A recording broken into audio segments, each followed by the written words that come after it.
Я всех приветствую. Дед Мотор снова напрягается.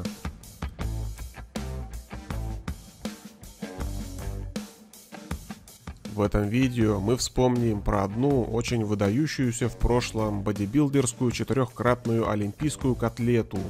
Это Джей Катлер. И мы начнем с небольшой предыстории. Потому что в свое время у него была очень успешная качковская карьера.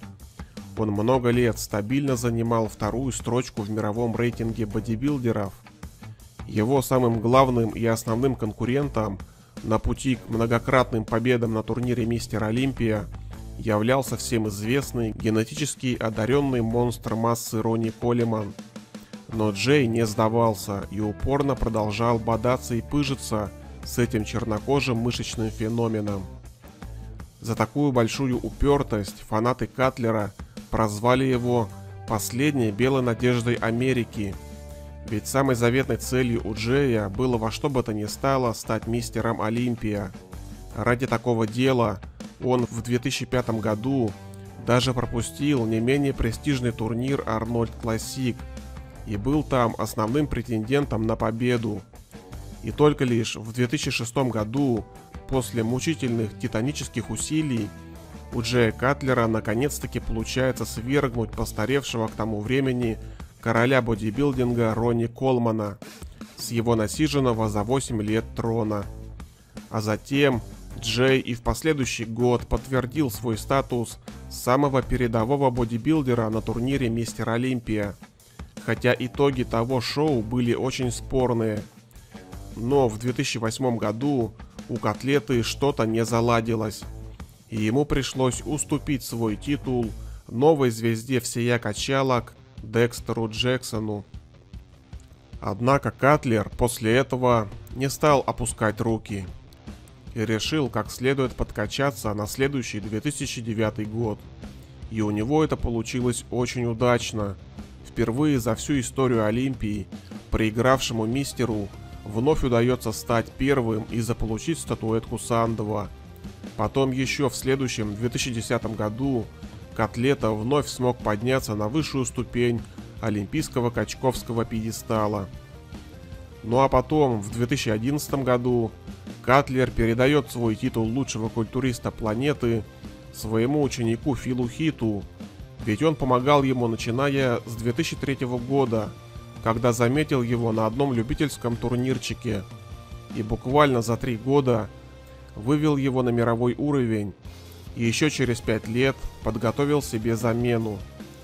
В 2011 году ученик отобрал звание мистера Олимпия у своего учителя, но Джей ни грамма не огорчился, а наоборот, он делал вид, что искренне обрадован победе своего ученика, как своей собственной тренерской победе. Но через год Катлер попытался вернуть себе титул обратно, отобрав его у Фила Хита, но эта попытка оказалась бесполезной. И тогда Джей успокоился и понял, что его время уже прошло, и он завершил свою мускулистую карьеру.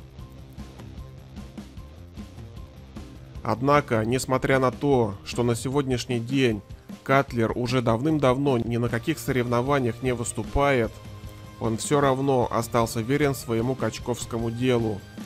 Сейчас ему уже 49 лет, почти 50, а он находится в отличнейшей форме. Недавно на своем ютубовском канале Джей выложил свое очередное обучающее видео, где он показал, как тренирует свои мышцы. Но самое интересное было в конце этого видео, когда Котлета решил продемонстрировать всем свою актуальную текущую форму.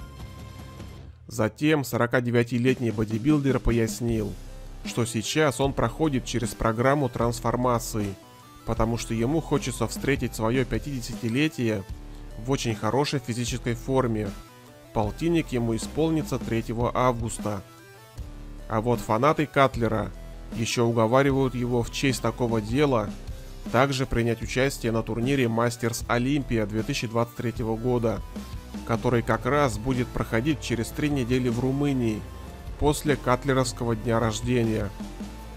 Хотя еще примерно год назад Джей уже делал заявление по этому поводу, в котором сказал прямо, что он не собирается участвовать ни в каких ветеранских бодибилдерских шоу.